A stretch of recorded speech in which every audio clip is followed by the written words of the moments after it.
So last year I played Final Fantasy X for the first time, and after getting burned at the stake because I didn't think it was the best game ever made, I wanted to see what the other games in the series had to offer. Is there a Final Fantasy game out there for me? I don't know. But to recap my experience with Final Fantasy X, I loved the world, the story was interesting, and the characters were pretty good. But Tidus wasn't doing it for me. No, I'm not talking about the laughing scene. Just how he reacts to situations in general was weird. He seemed like he didn't care, so I didn't care either. Anyways, enough about that. The beginning of this year is when I started playing Final Fantasy XII. Besides looking like it was directed by George Lucas, the story is very much a political drama, so I could take it or leave it, to be honest. Two empires on the brink of a war, a princess trying to reclaim her throne, yada yada yada. And there's also a lot of young boys who refuse to put their shirts on. And before you put me on a list, the manual says he's... shit. Square Enix must love their young kid protagonist, because we're playing one in this as well, by the name of Vaan.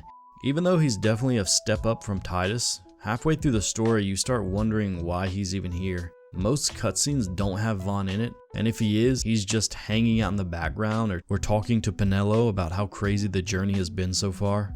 Everyone in your party has a reason or motivation, but Vaan really doesn't have one, or contribute anything really, but you're stuck playing as him. I guess he wants to go on adventures and dreams of being a sky pirate, so I can't really blame him for that. I heard somewhere that Bosch was meant to be the protagonist, but they were convinced to change it to Vaan because he was more relatable to the teenage target demographic. That would explain a lot. Gameplay wise, it's a departure from the turn-based combat fans were used to. There's no more loading into a battle scene. Instead, the transition from the open world and combat are seamless. It still allows players to pause the battle and issue specific commands to each party member, but you're also able to freely move around the world anytime you want. Fans at the time were divided on this, thinking it was too similar to Final Fantasy XI, the online Final Fantasy game that came out before it. But the system stood the test of time because it's basically the same combat system they still use today. The only thing that was annoying is when your party members are too far away, you can't issue commands to them anymore because they're out of range.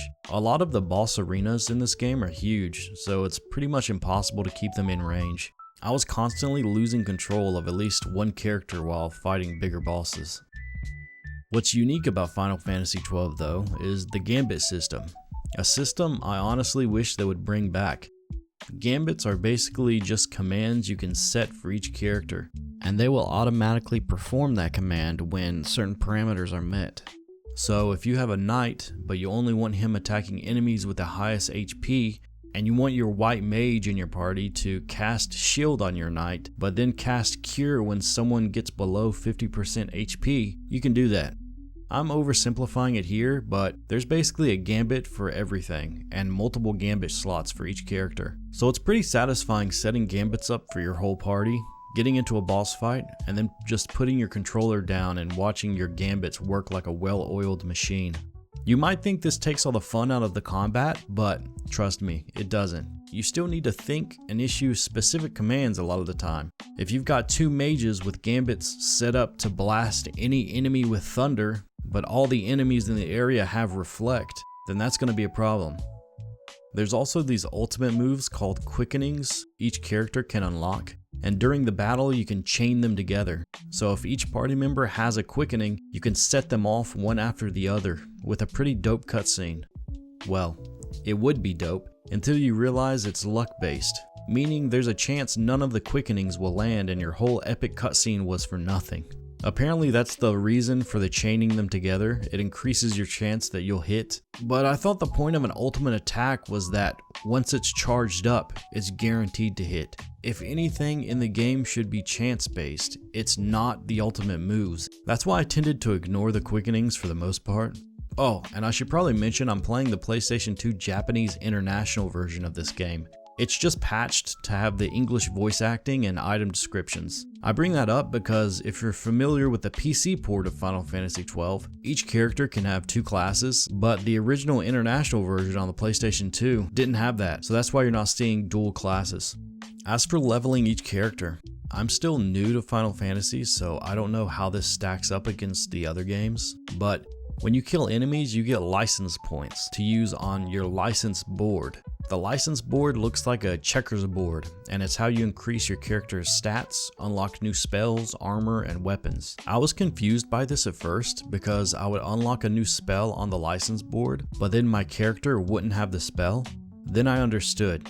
The license board just basically unlocks the knowledge for you to cast the spell or equip the armor or weapon in the future. You still need to buy the spell or armor weapon in the shop after you unlock the license for it on the board. I'm not a big fan of this. It's irritating going to the shop and seeing a really good sword that increases my attack, but realizing I can't use it because I don't have the license for it. You have to unlock the license for every single weapon you want to use. I would have preferred if they grouped the weapons by type, like great swords, short swords, long swords. So I can just unlock the great sword proficiency on the license board, and now I could use any weapon of that type. The shops don't update with better gear until you progress in the story anyways, so it's not like I could be overpowered at the beginning of the game. Let's talk about the environments and art style. Like I said before, this game's look and theme took a lot of inspiration from Star Wars, specifically the prequels.